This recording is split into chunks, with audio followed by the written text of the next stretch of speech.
3 miles off the coast of Japan sits a gargantuan monument to human ingenuity and ambition. The size of 2,500 football fields, it incorporates the world's longest building and took an estimated 10,000 workers 10 million man-hours to build. Kansai Airport typically processes 920 flights and more than 30 million passengers a year. Not bad when you consider it's already sinking below the choppy waters of the Bay of Osaka. How did engineers pull it off in just 4 years? And how long can it put up with the looming threat of rising sea levels? Join us today as we check in to investigate how Japan built the world's largest floating airport. During the 1980s, the city of Osaka and its surrounding area was undergoing a crisis. Rival city Tokyo was attracting tourism and a bumper slice of the national export business, thanks in no small part to its shiny new Narita International Airport.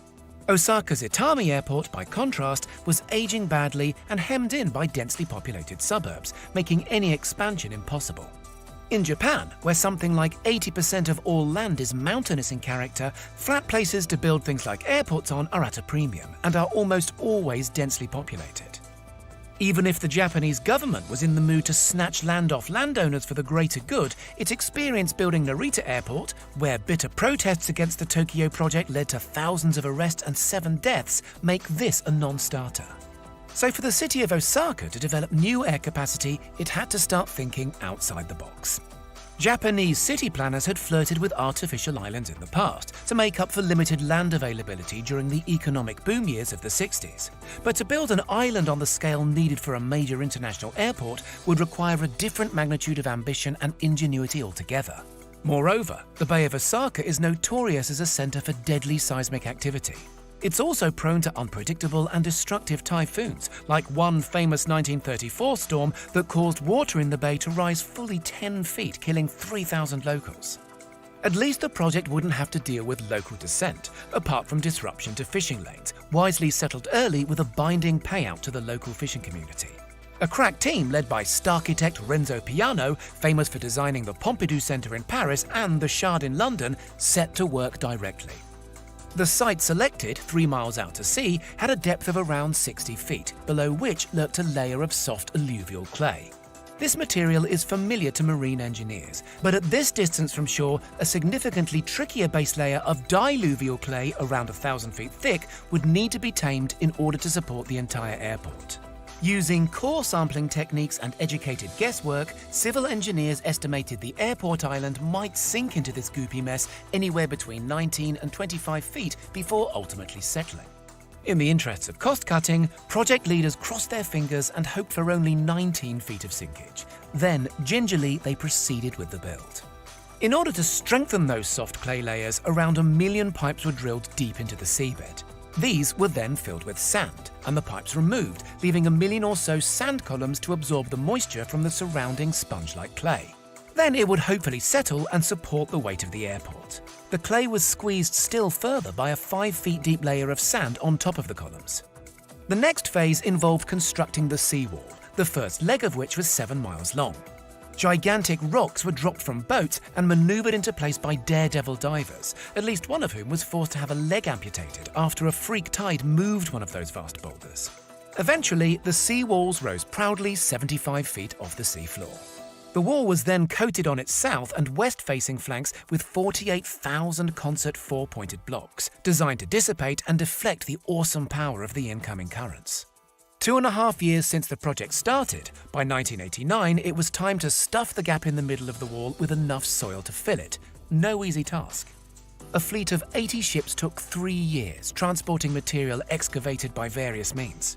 Some soil was dredged from the bottom of the bay, while separate massive teams excavated earth from 3 local mountains on the land.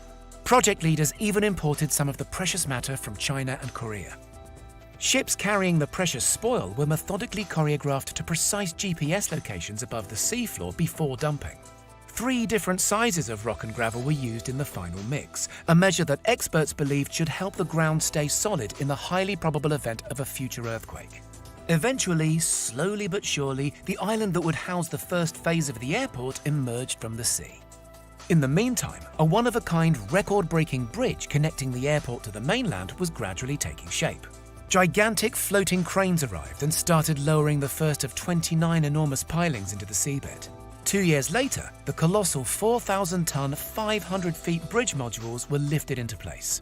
The bridge alone, with a highway on the top deck and a railway down below, is 2 miles long and cost over $1 billion. The bridge design incorporates clever flexible joints, a smart move by engineers concerned about the future impact typhoon winds might have over the lifetime of the structure. Meanwhile, on the island, nature's presence was already making itself felt. In the spring of 1990, it was reported that the island was sinking.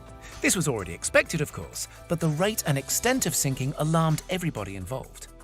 By March of that year, the island should have sunk a mere 19 feet, but it was already down 27 feet and was descending by at least a couple of inches every month. Another 11.5 feet of soil was promptly dumped on top at an eye-watering cost of $150 million. An attempt was made to compact the soil quickly using the frankly cartoonish method of repeatedly dropping a 20-ton weight onto the runway from 100 feet up in the air.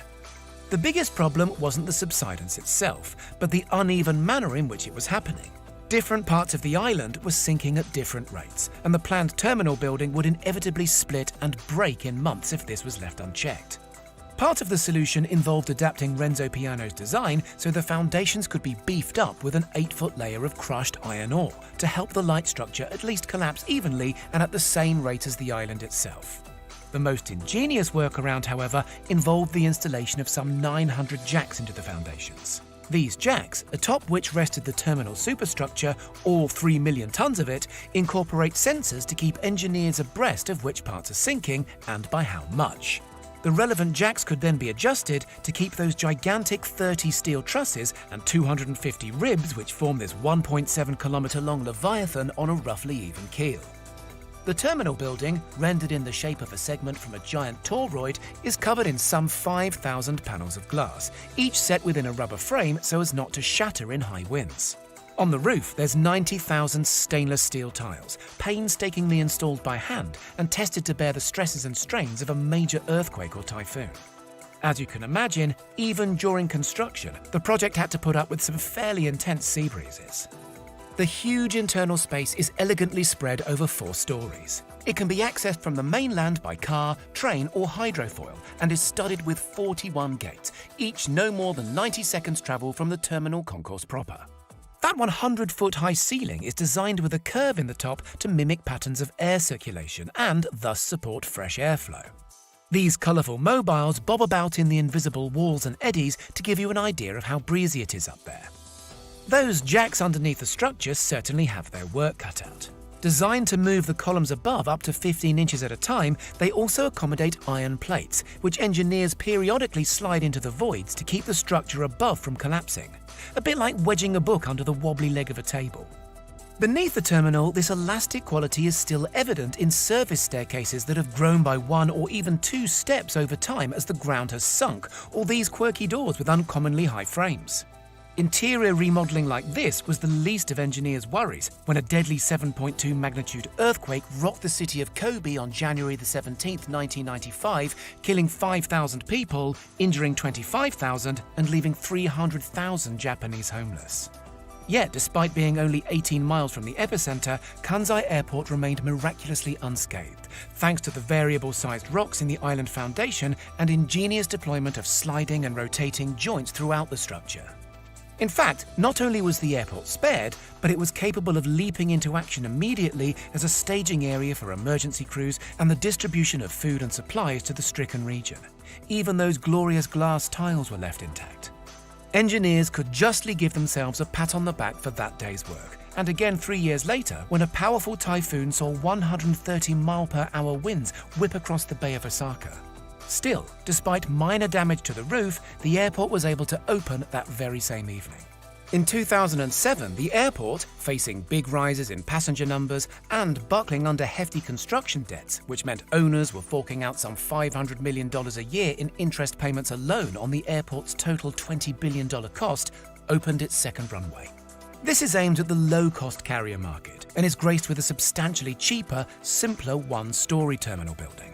passenger growth increased steadily, with a brief wobble after 2018's Typhoon Jebi caused the airport to be temporarily flooded, and its bridge was struck by a tanker vessel.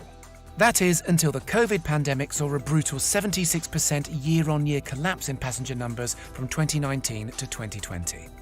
And despite regular upgrades to the seawall, some academics, in particular Gholam Reza Mesri, professor at the University of Illinois at Urbana-Champaign, predicts the island might be in danger of another overwhelming typhoon as soon as the year 2023. Still, just last month, Vinci Airport Groups announced an expensive modernization program to upgrade Renzo Piano's groundbreaking terminal building. According to a breathless press release, the new look will offer visitors immersion in a welcoming and experiential space. Immersion probably isn't the word we'd have chosen, but anyway. What do you think? Are airport islands the only common-sense approach to building urban hubs at this point? Let us know in the comments, and don't forget to subscribe for more runway-ready tech content.